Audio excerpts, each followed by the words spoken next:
जी माँ जी हुण दसो कि की गल होई क्यों उन्हें तानू घरों कढ़िया? बाहर काढ़ दिता वे और आखा चले जाओ तुसी दरबार पे चले जाओ मांग रहे खाओ। मांग के खाओ क्यों मांग के खाओ? तानू रखना गवारा नहीं सी? नहीं रखना क्यों नहीं रखता? मर्जी वाली पता मैं की कमा निकालिया क्यों नहीं? निकालिया से वास्ते बेचार चले आ भी ला जा तेल भी ला मैं भी चली जा।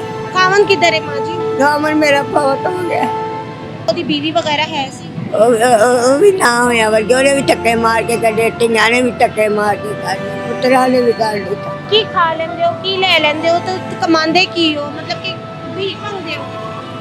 और मामू के रोटी खा ली थी। आप मुझे बेटा ये बताओ कि बाबा प्यार करते थे? नहीं, अब मारते थे। मारते थे? क्यों मारते थे? ऐसा करके ऐसे मारते से कहता से मांग के ला के दे मुझे। कितनी बार उनके कहने पर आप मांगी हो? मांगने जितनी गई हो? बड़ी कहता ले आती।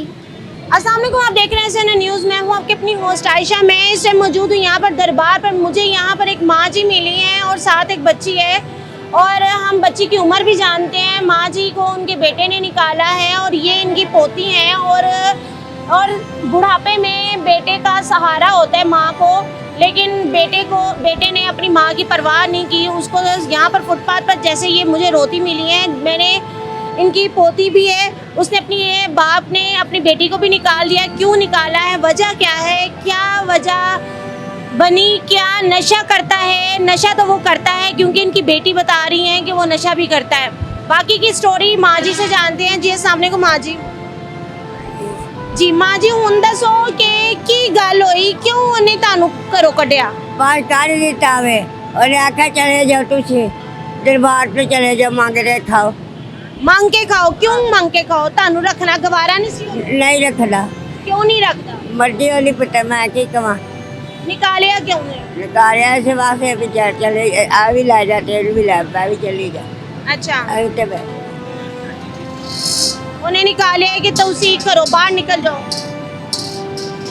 ते की उम्र है माँ जी ताड़ी?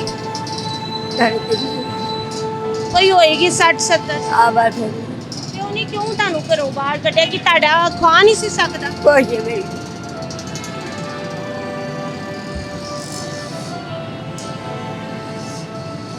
तानू याद नहीं आंदी? तानू तुसी ओनू कुछ क्या नहीं कि मैनू क्यों कढ़ रहे हैं मेरे घरों? खावन किधर है माँ जी? गामन मेरा बहुत हो गया कितनी देर हो गई? साल चले कितनी देर हो गई? साल ही हो चले साल हो गए ਤੇ ਤੁਸੀਂ ਇਸ ਤਰ੍ਹਾਂ ਸੜਕਾਂ ਤੇ ਮਤਲਬ ਕਿ ਤੁਹਾਨੂੰ ਕੱਢ ਦਿੱਤਾ ਉਹਨੇ? ਸੜਕਾਂ ਤੇ ਕਿੰਨੀ ਦੇਰ ਹੋ ਗਈ ਤੁਸੀਂ ਫੁੱਟਪਾਥ ਤੇ? ऐसे बैठे कितनी देर हो गई? हो गए एक महीना ही हो चले थे आया। एक महीना हो गया। तो ਉਹਨੇ ਤੁਹਾਨੂੰ ਕਿ ਧੱਕੇ ਮਾਰ ਕੇ ਕੱਢ ਦਿੱਤਾ? ਉਹਦੀ ਬੀਵੀ ਵਗੈਰਾ ਹੈ ਸੀ? ये वो भी ना होया वर्गे उन्हें भी धक्के मार के कटे टिंगा ने भी धक्के मार के कर दिया पुत्रा ने भी कर दिया। ਐ ਉਹਦੇ ਚ ਹੀ ਹੈ ਨਾ? हाँ ਤੇ ਉਹਨੇ ਆਪਣੀ ਉਹਦੇ ਹੋਰ ਬੱਚੇ ਹੈ ਨੇ? नहीं ਇੱਕ ਹੀ ਬੇਟੀ ਹੈ, ਹੋਰ ਕੋਈ ਬੱਚੇ ਨਹੀਂ ਉਹਦੇ? ਤੇ ਉਹਨੇ ਆਪਣੀ ਇੱਕ ਹੀ ਬੇਟੀ ਘਰੋਂ ਬਾਹਰ ਨਿਕਾਲ ਦਿੱਤੀ ਕਿਉਂ? उन्हें आख्या दादी ना चली जा। ਤੇ ਪੋਤੀ ਦਾ ਵੀ ਤੁਸੀਂ ਖੁਦ ਹੀ ਖਿਆਲ ਕਰਦੇ ਹੋ? मैं ही कर नहीं पता मतलब इधरों फुटपाथ पे की खा लेंदे हो की ले लेंदे हो तो कमांदे की हो मतलब कि भीख मंगदे हो? और मामू के रोटी खा ली थी। ते बेटे नूं इन्नी हया नहीं आई कि मां नूं बूढ़ापे च ओने बाहर निकाल देता? बस फिर ये मान पुत्रा शर्म होती तो मैं धक्के तो खाना। ते ओदी मां किधर है? ओदी मां ने नहीं माँ बहुत हो गई मां बहुत हो गई। मेरे पास अल्फाज नहीं है कि मैं बयान कर सकूं, माँ जी से बोला भी नहीं जा रहा। दुख की दास्तान ये है कि एक छोटी सी बच्ची जिसकी माँ भी नहीं है उसके सर पे और बाप ने रोड पे, अब ये बेटी है, बेटा होता तो चलो ये भी एक माँ के बुढ़ापे में माँ जी को उनका पोता उनको कमा के दे सकता था, लेकिन वो बेटी है, अब वो भी कितना कमाएगी? यहाँ पर जो हालात है दरबार के, नशेई हैं यहाँ पे, इर्द गिर्द का माहौल ऐसा है। आजकल पूरे पाकिस्तान में माहौल ऐसा है कि बेटियों को निकलना फूंक के कदम उठाना पड़ता है। छोटी बच्ची को कोई भी इस्तेमाल कर सकता है, कोई भी गलत तरीके से भी इस्तेमाल करके यहाँ पर इसको गलत इस्तेमाल करके आगे सेल कर सकता है।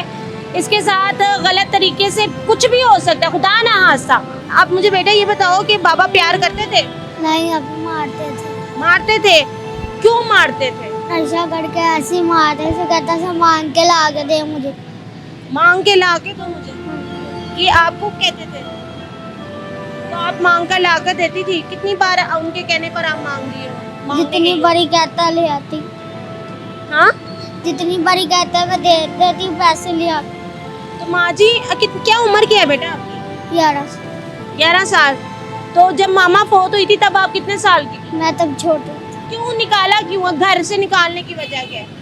पता नहीं, कहते थे मांग के ला के दिया करो सानू ते तुसी चले जाया करो, फिर वो ना थे सारे को जानो असली नहीं कुवा सकते निकले। और कौन था उस घर में? चाचू मेरा। चाचू थे, उन्होंने नहीं मना किया उनको? नहीं तो अब कहाँ से कमा रहे हो, क्या कर रहे हो? आप भी मांगते हो? जी, कितना हो जाता है एक दिन का?